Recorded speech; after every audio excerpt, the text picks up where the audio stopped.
we're just saying make the better choice. You don't have to make this choice every single day, but make the better choice when you have the opportunity to.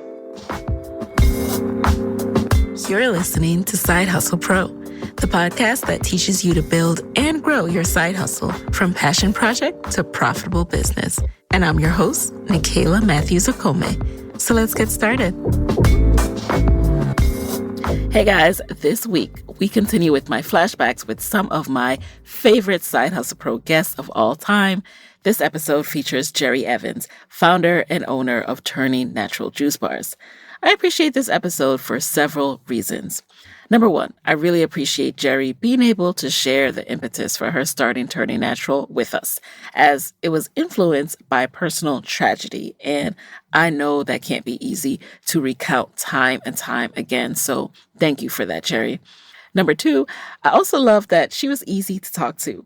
It felt like talking to a friend. And some of you may not realize that often when I interview people, it is my first time ever chatting with them outside of email. So it's just always a great feeling when we naturally have great rapport. Number three, Jerri and I both attended a retreat called the My Taught You Retreat, hosted by Myleik Teal back in May 2019.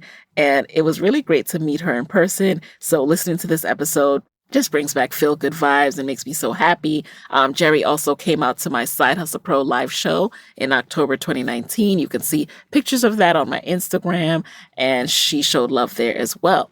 Number four, it is like from the moment we chatted, I related to her energy and spirit, and it was the same way in person. And the support is mutual. Whenever I am in the area of a Turning Natural store, I have to slide through and grab a juice. What Jerri has built is just so inspirational to me and what she's continuing to build. Number five, just yesterday, I saw her post on her Instagram story that in 8 years, she's opened 6 storefronts, employed over 87 people in that span of time. And this year, every core team member received their own storefront. How awesome is that? So let's go ahead and rewind with Jerri. Today in the guest chair, we have Jerri Evans. Jerri is the owner of Turning Natural Juice Bars and has been turning fruits and veggies into liquid and making it taste like magic for about 10 years now. She's also doing it in communities that are considered food deserts, those that wouldn't normally have access to such healthy options. Growing up in Southeast Washington, D.C., she watched her mom and others struggle to find healthy options, while carryouts and corner stores were readily available. Now, with catchy names like Swizz Beets, Green Latifah, and Mikhail Jackson, she has initiated creative ways to invite customers to try out cold-pressed juices they've never had. Now, you can find her spreading the good health vibes and mission everywhere she can. Today on the show, we get into how she transformed a tragic life event into an impactful business that's ensuring better health for underserved communities. Welcome to the guest chair, Jerri. Thank you. Thank you for having me. I'm so happy to have you here. As I mentioned, I was in the juice bar on H Street the other day, and I was like, this is so yummy. This is amazing. I'd love to know more about your story. So first and foremost, what was your career path before becoming the owner of Turning Natural Juice Bars? So prior to juicing, I was an aeronautical engineer. I worked for a major company, which was probably one of the main companies in the Department of Defense. My specialty was F-22 fighter jets. So that's literally my background. I didn't want to be an engineer at first. I wanted to go into fashion, but we had a career fair in high school, and, they separated all of the boys with jobs that they believe men become. And they separated the girls with like nursing and teaching. And I didn't know, to be a feminist then. I just wanted to go with the boys. And so I went with the boys, and this guy from NASA, a white guy actually, he said, women do not become engineers. And wow. I was so offended. And I went home and I told my mom, I said, you know what? I don't even want to do fashion anymore. I want to become an engineer. And she's like, that's drastic. Okay. So, I just kind of looked into what types of engineering I would potentially enjoy. And to be truthfully honest, none of them were remotely interesting. I just knew that airplanes was probably the most interesting to me. And I ended up majoring that at Tennessee State University. So you were on that path, and what did you envision your life looking like before this whole entrepreneurship thing happened? My first internship was with NASA, and I remember calling my mom during that summer, and I was like, I don't know how people do this every single day for like 65 years. There's no way this could be life. And so I knew that I was going to work for a while, but I just knew I couldn't be that person that worked into retirement and then just, hope to penny pinch whatever they decided I earned. So actually, I think I was going to probably be an engineer for a while, and then I have no idea. So walk us through, what was the motivation behind starting Turning Natural? Well, 2001, my mom was diagnosed with stage 2 breast cancer.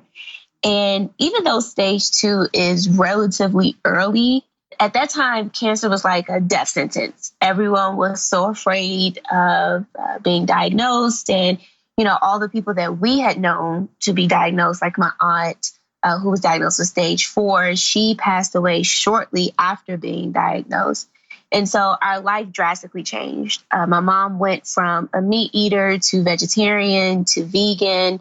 And 9.5 years, she was cancer-free, living a very, very healthy life. And we found out in 2010 that cancer had came back. And when it came back, it was much more aggressive. It spread to her bones, and then it went to her liver.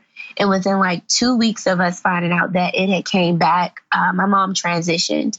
And so you'll never really hear me say my mom died. I think that's a super aggressive word. And it helps me cope to say she transitioned, because I believe as energy, we do not die. We just exist in another space. And so shortly after my mom passed, I believe that very next summer, I quit my job. And I had started going to grief counseling. When my mom transitioned, they give you like this pamphlet that tells you what mourning is going to look like. And, 1 minute you're going to be happy, 1 minute you're going to be sad, then you're going to be depressed, then you're going to be angry. And I was just angry. I was angry for a very, very long time. My mom was a super spiritual woman. I was very angry with God. I stopped believing in any and everything. And I'm already an introvert. So I literally practice my introvert space. Like no one could get in my space. And a really good friend of mine recommended grief counseling, which even made me angrier. It's like, I don't want to go to counseling. I don't want another person to tell me to be absent from the body is to be present with God. Like that didn't make sense to me. And I didn't want someone else to say, I'm sorry for your loss, because I really don't know how to respond to that. I don't want to say thank you that you're sorry for my loss. So I was just in a very angry space, and I started going to grief counseling. And it was difficult because everyone that I had talked to knew my mom. So I never had to explain my mother in the way that I had to explain her to this counselor. And she told me that mourning isn't linear. You're not, going to feel one way today, and then the next day is the next phase in that pamphlet. You're going to feel multiple things on multiple days. And that was probably the single best advice that I could have gotten after my mom transitioned. So I'm sitting at my desk at my job at the time when I'm still an engineer, and I hear my mother's voice. And she said, "Why are you still here?" Now, in my mind, I'm like, I read about this. This is the point where I lose my mind. I am going crazy, because if I turn around, my mom is standing here. I am not right anymore. And so I stopped what I was doing, and I turned around, and I heard it again. And of course, she wasn't there, but I knew what that meant. Like, you don't want to do this anymore. You're not fulfilled. You're just doing it because you're good at it. And so I went to my boss's office and I told him, I said, hey, I can't do this anymore. And, at the time I was doing about the workload that I had was equivalent to 2 or 3 people's job titles. And so he said, don't worry, we're interviewing people. We're going to get you some help. And I'm saying, no, you don't understand. I don't want to do this job at all anymore. So I quit. And he's like, okay, I guess because he really wasn't expecting that. And so, I did my security debriefing because I had a really high security clearance. And I got a teddy bear and a pen from my desk and I left. And that for me was the okay, what's next? And I went home and I cried a little, I guess, because I had no idea what was next. And I talked to my godparents and they're like, why would you quit? We're in the middle of a recession. People are trying to find jobs. What are you going to do? And everyone's keep asking me, what's next? What's next? I'm like, well, I didn't really quit with the intention of doing something else right now. And so for 2 years, I did absolutely nothing. Had you saved up? Did you, do anything at all to just make ends meet?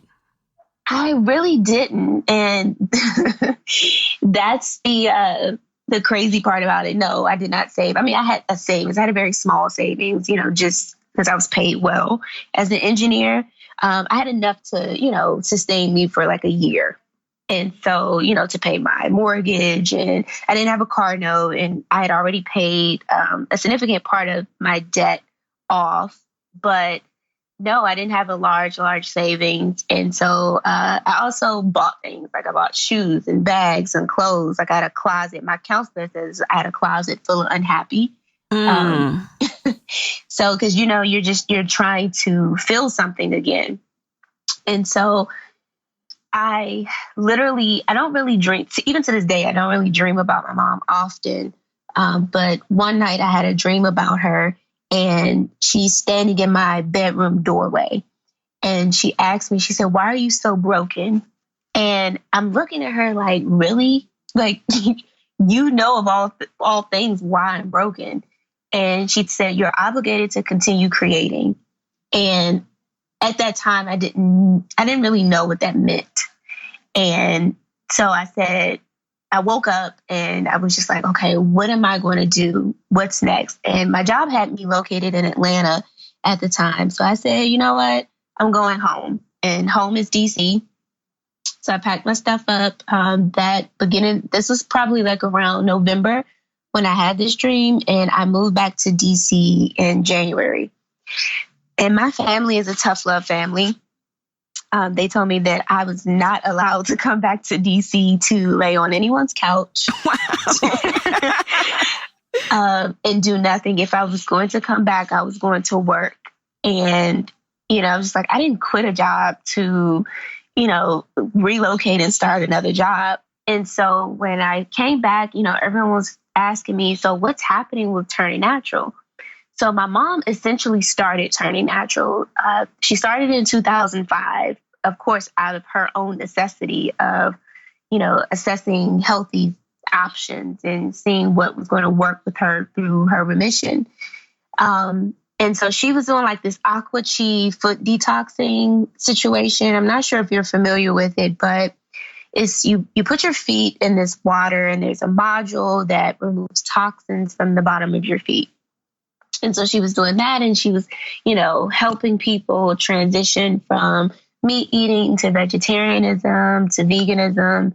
My mom's motto when she started her business, and the reason she started it, because she said, whatever you do well, you don't do for free. And so, so she started charging people for this information, because information really isn't free all the time. And so that's how Turning Natural essentially started. Well, when I got back, a lot of, friends and family, not a lot, but enough, started asking me, so are you going to do anything with Turning Natural? Because that became my lifestyle. When my mom started, eating healthier, I was literally around 14, 15. So, she threw out all the honey buns and the fruit snacks and processed food. And we're like, whoa, lady, like we don't have cancer. Why do we have to change what we're eating? So, she knew then if we changed, then it would become a lifestyle for us. And I will say from that time, even now into my adult life, the gems of health have stayed with me. And so I knew that I wanted to continue what she was doing, but on a different level. I really don't want to touch people's feet. So I said, okay, how do I maintain the same concept without having to physically touch people in that manner? And if I can get people to change what they put on their plates, we don't have to detox them like that as often. Getting people to make a better choice. And so juicing was a major, major part of my mom's remission.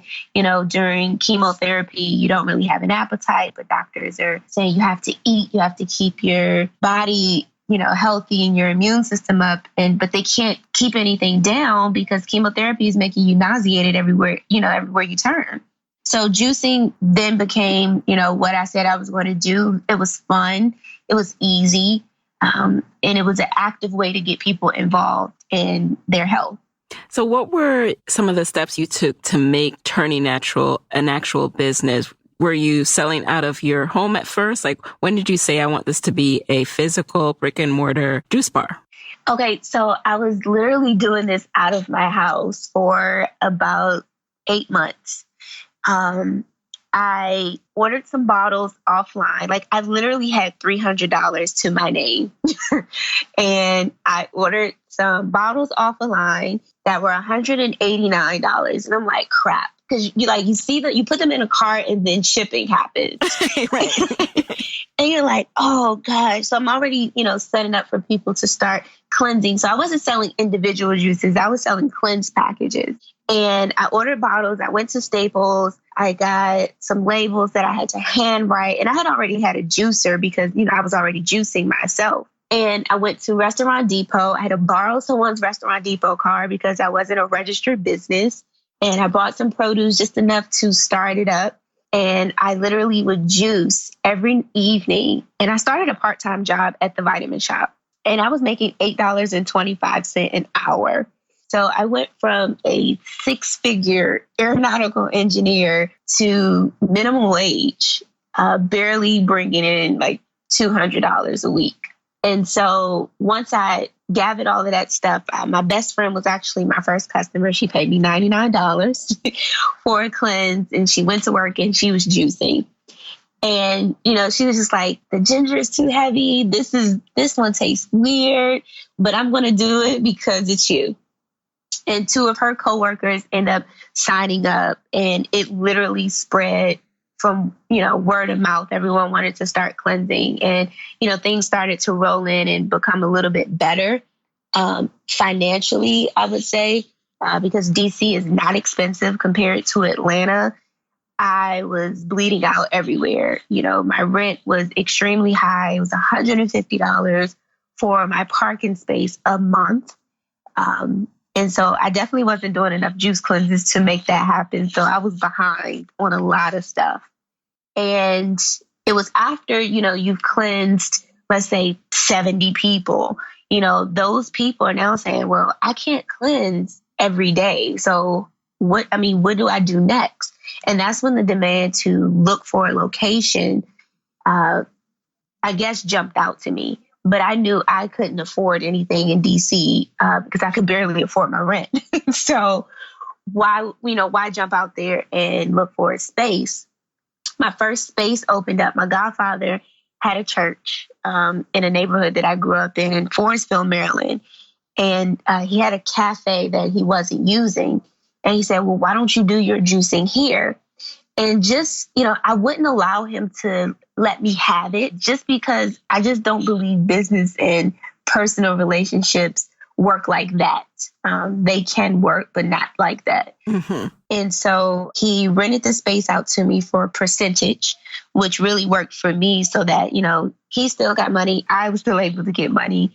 And it worked out. And that space was literally like 450 square feet. I went and bought some paint, cleaned it out and, turned it into my own. I think the most expensive thing was the vinyl logo that I had put up, which was like $300. I was so stressed about it. Like, why did I do that? I could have bought product, but I made it work. We were there for about, I would say almost a year. And we literally outgrew that space within that year. So who were your first customers and how are you marketing? Was it the church members? It was. So I was very blessed to have a phenomenal mother. She not only left a major impact on me, but her community. And so a lot of friends of the family and friends of hers, they just wanted to support in any type of way, whether it was coming to buy a smoothie or coming to buy a juice. And that literally kept spreading word of mouth. I've never done any actual advertising. I never bought any advertising space. I never paid anyone to advertise. And so we've literally grown from people just showing up and spreading the love. And then when you outgrew that space, how did you choose the locations then for Turning Natural? I know you were particular about going into neighborhoods that didn't have these options. Tell us more about that. Sure. So I grew up in Southeast DC, and Southeast DC it's the hood.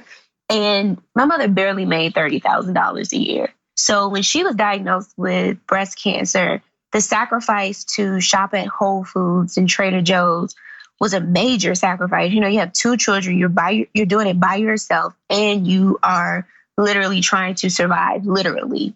And we don't have a Whole Foods in Southeast. We don't have a Trader Joe's in Southeast, but we have a surplus of carryouts. We have a surplus of liquor stores, corner stores, candy ladies, all of these things. And we would have to go to Virginia to just get fresh produce from a Safeway or a Giant and a Whole Foods outside of our community. And that was a slap in the face. It's like, we live in this community and the Safeway up the street doesn't even provide kale that looks like something I would feed, a dog. So that was one of the main reasons I was strategic about placing my juice bar in communities that did not have access. Because I remember, my mom having to go outside of her community to just get the things that she was now considering her new normal. And I often think about if my mom had access prior to her becoming an adult. She grew up in Northeast DC on 21st and Benning Road. And that's why H Street location is important to me as well. What if she had those healthy options? What cancer had been a part of her story? And so, not only does she have a major impact. If my mom's story is that, right? I didn't have access to healthy options. How many more people have that same story? And so I felt it was my obligation to spread that. And so we have one in Southeast DC. We also have one in Forestville, Maryland. I decided to stay in the same plaza where we originally started with the 450 square foot space inside of the church. Because I was kind of afraid to move far because we took a 2-month break to build out the second location. And I was so afraid that I was going to lose customers, it's just this Black business that started and then they couldn't keep up and now they're gone. And it's like, no, we're not gone. We're just building another space. Do people understand that? And I knew nothing about being an entrepreneur. I knew nothing about, business license and tax IDs and all of that stuff. So it was extremely overwhelming, but I knew I had to make sure that our stores touched people who were underserved. And what's the process of actually opening up these locations? Were you taking on small business loans? Did you utilize your local small business association at all? Well, I did go to a few SBA courses. I'm very appreciative of the SBA. However, it wasn't as relatable as I thought it would have been. You get there and you have real questions. Like sometimes the stuff that they're talking about is way over your head. They're talking about, I was doing business without a business plan. I just knew I wanted to sell juice in the hood. I didn't know that, Uncle Sam was going to come for his sales and use tax. I didn't know that when the health department shows up, they need to see a business license. You need to go through the health department before you can even open a brick and mortar space. So our very first space, we were able to, when we were in that 450 square foot space, we got away with a lot of stuff because we were inside of a business, a nonprofit business. So we were extremely blessed with that. But when it came time to open our 2,000 square foot store, which is still in Fortsville, Maryland, you need an architect, you need a CFO, which is a certificate of occupancy. You need the fire marshal to come through and do their inspection. You need to have the sprinklers done, your ceiling done. And this was all overwhelming because I had only the money that I had earned from the space that we were in. And I'm so happy that I started to practice financial literacy then, because if I would have balled out till I fell out, I wouldn't have money to do the things that I was able to do. And I literally went back to juicing in my home after we closed that small space to reopen the larger space. Because you have a plumber come and say, yeah, it's going to be $30,000 to lay pipe. And you're like, what? What? I don't have $30,000. So what I did, I went to YouTube. And don't tell me you YouTubed how to put in pipes. Let me tell you something. My landlord is like my BFF because he told me, if you screw this up, it is on you. And so I have some really, really amazing people in my life. We went to Home Depot, rented the machine to cut concrete. We had to buy concrete, and we went to buy the pipe. Literally, I am juicing and trying to find people to juice for just to afford to do this project. This is just the plumbing. This isn't the drywall now. This isn't the FRP. This isn't 3-compartment sinks. That Forestville location was built off of auctions, other business closing down so I can get a 3-compartment sink as cheap as possible. Bartering with people saying, hey, I'll cleanse for you if you if you help me lay this drywall. That was a struggle. That one was a lot.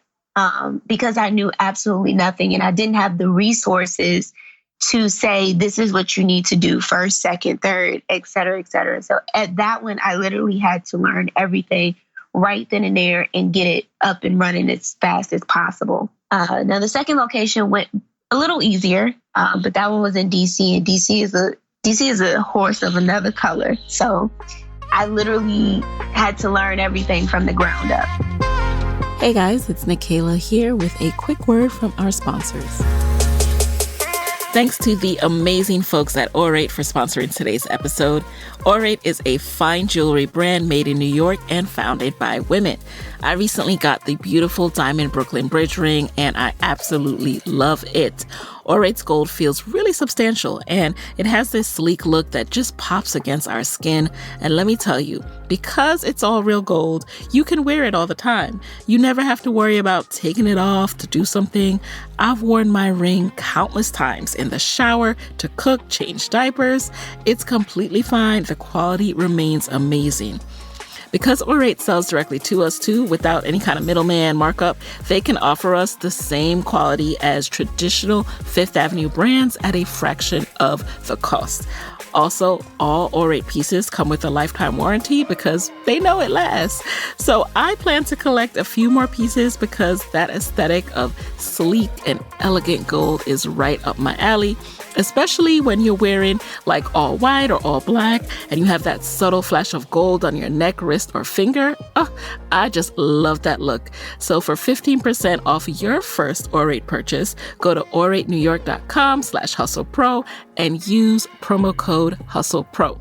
That's AURATE NewYork.com/sidehustlepro. And remember to use promo code HustlePro for that 15% off your first Orate purchase.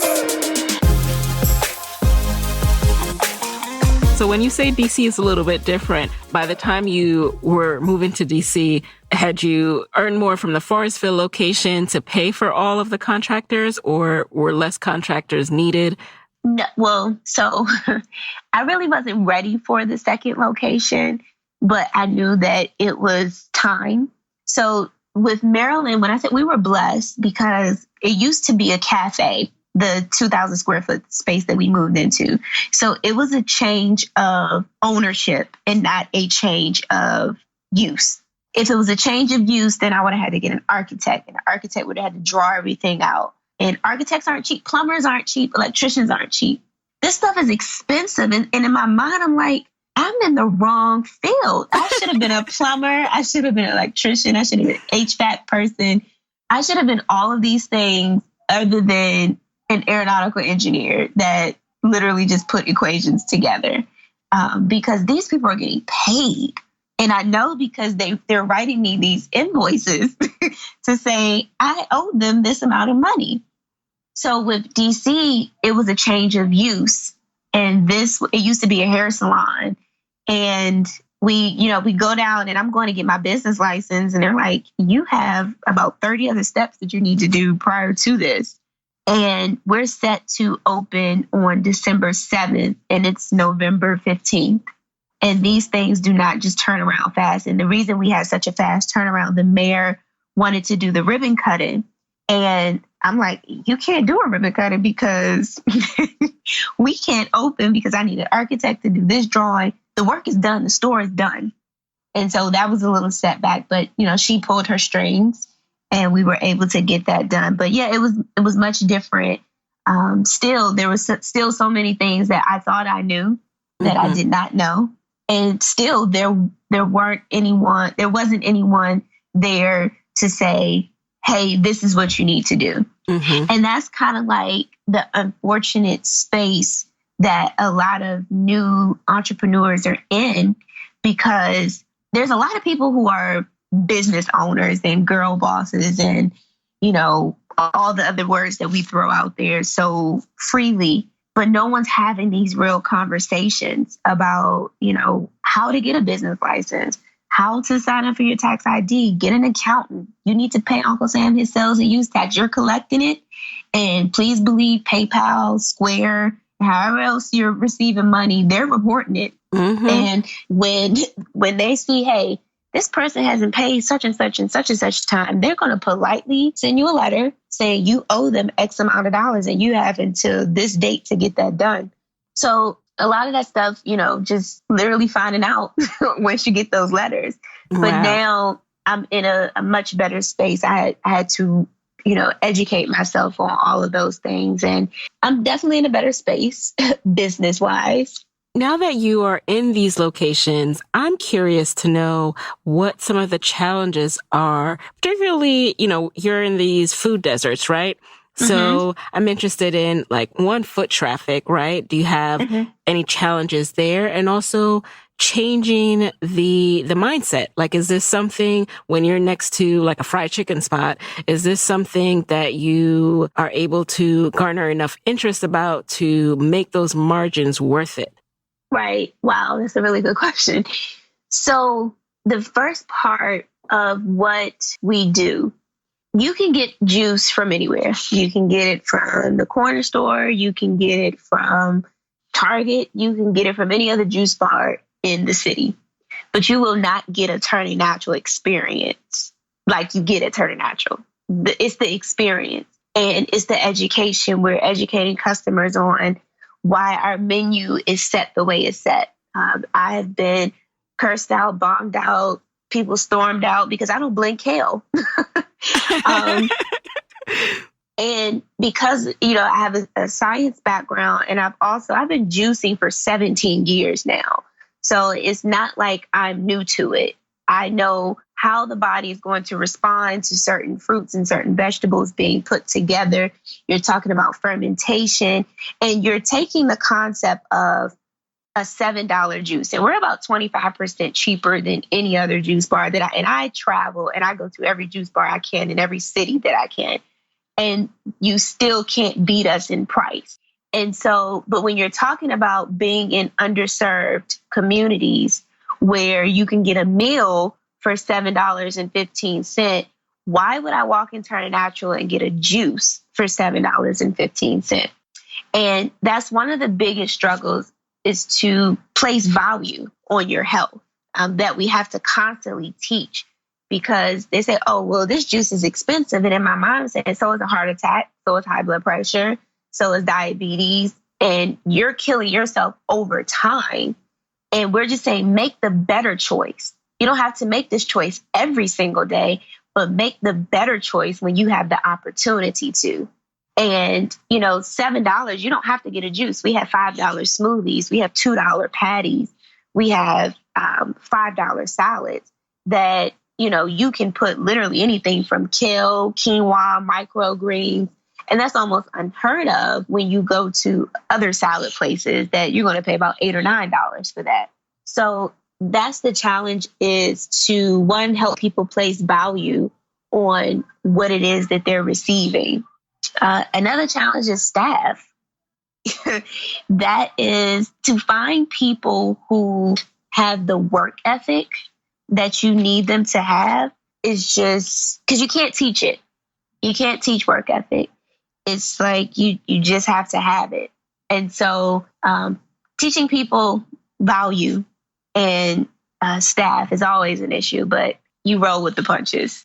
It's funny. The other day when I was in the H Street location, I was amazed because not only was the staff knowledgeable, but actually I think the person behind the counter and a customer were just having this extended conversation about veganism and, nutrients. And I found myself being awed because, as challenging as it is, this brother who you would probably look at and based on stereotypes, someone would think he's about to go into, Popeyes. But he was talking about how he's been vegan and blah, blah, blah. And it just made me think, like, our community does want this. Like, it's a myth that these kind of options don't belong in our community. So one, I commend you for what you're doing. And I know it's challenging, but keep going. Thank you. And number two, I wanted to know more about, when did you start to reap profit in order to put things back into your business? And what were some of those first things you invested back into the business? So literally, my mom used to call me her favor child. She said once I arrived, she started to reap really, really well. And I never understood that until, it was time for me to, my entire life to me has been nothing but favor. So when we first started doing, all of the juicing and stuff like that, I had already set my prices to where I knew I was going to have, I didn't know what profit margins were. I didn't know what net margins were. I just knew I needed to make this amount of money to have extra and to rebuy what I needed. And so I would pay my rent, I would pay my bills, and then I would put everything back into the business. There was a company that I reached out to and I told them, hey, I had this juice company. I just made it sound like, I was already 3 stores in. I literally was in my kitchen sending this email. And I'm like, it's a booming juice bar in the DC area. I really need you guys to own or finance this juicer for me. And I was like, I don't want a loan. I need a very small interest rate. I just need to be able to make payment. And so they emailed me back and they said yes. And this was my first industrial sized juicer because I couldn't do anything on my little Breville anymore. At this point, I had like 10 people I'm cleansing for, and I needed a bigger juicer. And that juicer was $3,500 and they needed $1,500 down, and then I could make payments. And I made sure that I put every dime back into this company. I didn't go out to eat. I didn't buy clothes. I didn't do anything outside of working that minimum wage job and juicing for people. That is literally everything that I did. And it's the sacrifice to make things work. And I didn't borrow any money. I didn't ask anybody for anything. I didn't take out any business loans. I literally put everything back into it. I ran into a guy who had farmland. He is a North Carolina A&T graduate, alumni, older guy. He owns about 200 acres out in Upper Marlboro, Maryland. And I asked him, I said, I need about 5 acres. And he said, what are you going to do with 5 acres? Because he sees this girl who's semi-fashionable, like, you're not about to farm. I'm like, sir, yes, I am. I bought some heirloom seeds. I planted carrots, beets, kale, collards, watermelon. And I was like, okay, everything else I can just buy from the grocery store. I can get, from Restaurant Depot. I can get my apples. I can get my lemons because, those things aren't, I can't grow those in a DC environment because it's not going to harvest in time. And so I didn't realize how much 5 acres was until it was time to harvest. Planting the seeds, you're just kind of like he had someone plow the land for me, and I'm just planting these seeds. And they watered, he had a watering system. And I went back out there and I'm like, I'm just going to take a couple of bags of trash bags and grab everything that I need to grab, come home and wash it. 5 acres is a lot.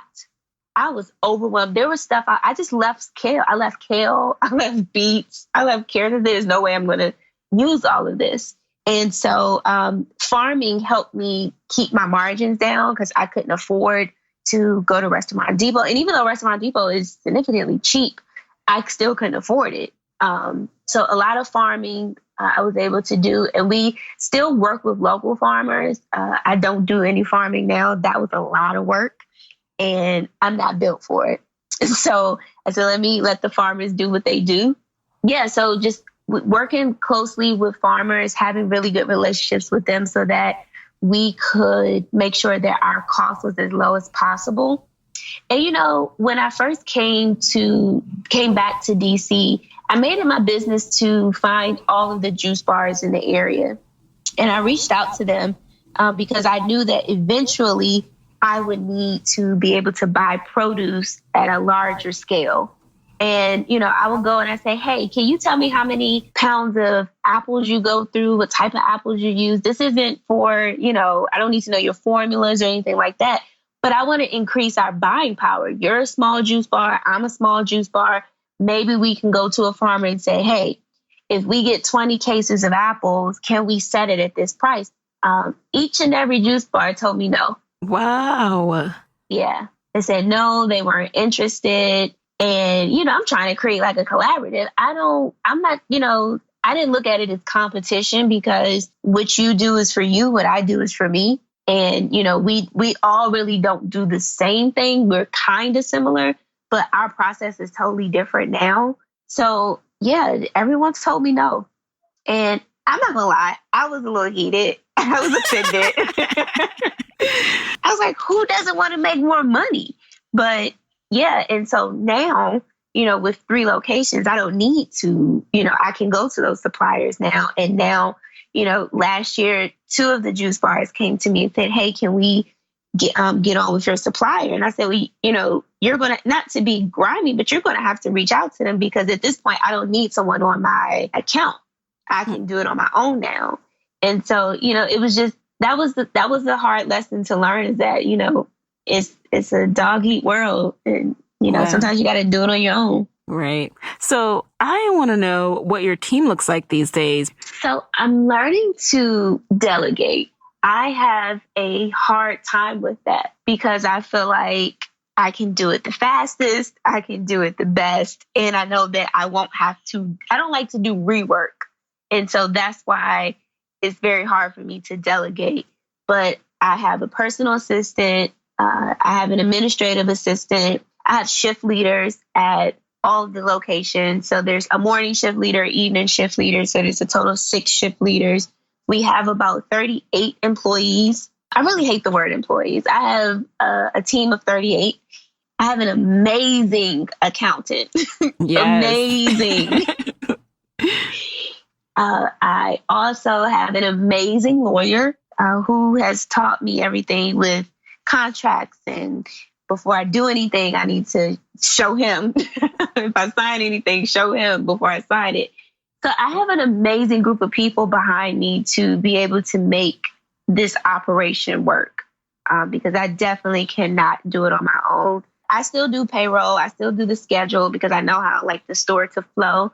But I am training someone now to see what it is that I see. I had a hard time duplicating myself because I was so afraid of not only losing control, it's like your baby. It's like you don't want anyone to watch your baby. And so now it's like this baby is 5. So, they can walk and talk and, report back to me, whatever needs to be reported. So I'm a little more at ease with things. So I don't have to go into a store anymore, but I still enjoy doing that.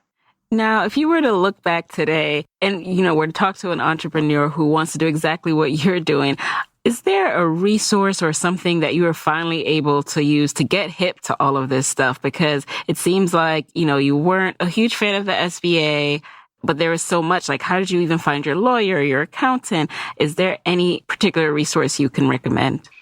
So, I still believe the SBA for, certain things is very resourceful, and you can really network with the people that are there. You get a mentor with the SBA, depending on where you are with your business. But I would literally say, and I don't really like the word networking because it means so many different things. It's so taboo. But I found my lawyer through a customer. I found my accountant through a customer.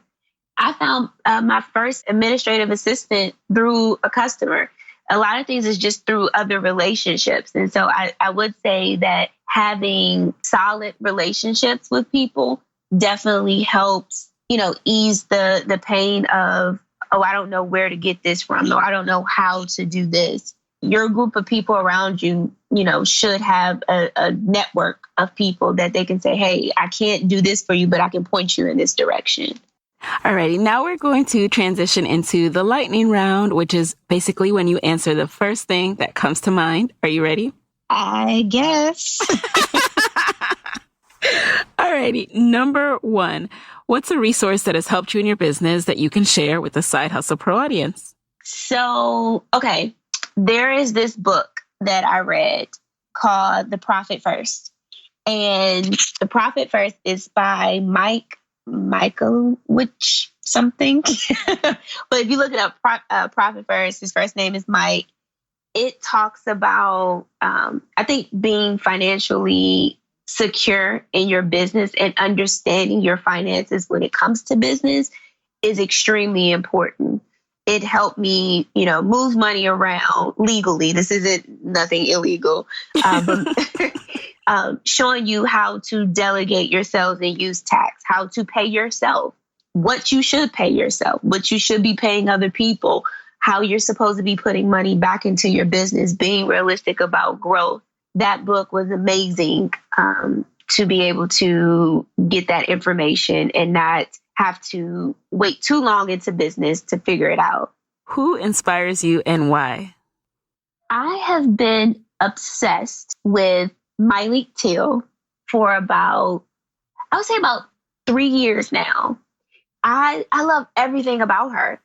I think that, she actually is probably one of my resources that she doesn't know that she is.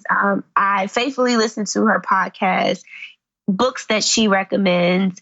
To me, she's the realistic entrepreneur. She keeps her personal life as private as possible, but still transparent, if that makes sense. And, just her business savviness, how she maneuvers from, curl box to how she keeps reinventing curl box in many different ways. So yeah, Malik is a phenomenal inspiration to, what I definitely aspire to as a CEO. Number 3, what's a personal habit that has helped you significantly in your business? Getting up early. College, I hated it. Prior to, I was never a morning person. Now I am up every single day around 4:30. And it gives me my time. It's like that stillness before everyone gets up. I get to, do my meditations. I get to plan out my day. I get ahead of everything and everybody. And so that to me has been a really good habit that I have picked up. And I think the latest I can sleep in is about 5:30. Alrighty, last question. What's your parting advice for fellow women entrepreneurs who want to be their own boss but are worried about losing a steady paycheck? The thing about fear is like the further you get away from it, you realize that I don't know why I was so afraid of that in the first place. because for years I didn't pay myself. And if you let my accountant hear this, she's going to turn red. Because I was afraid of that. There are times now where I get a $2,000 Pepco bill and I'm like, so it's either pay that Pepco bill or pay myself. And, because things happen. But, that's a part of being an entrepreneur, is taking that risk. But you also have to be prepared. My mantra for this year has been make a decision, plan it out, and then maintain it.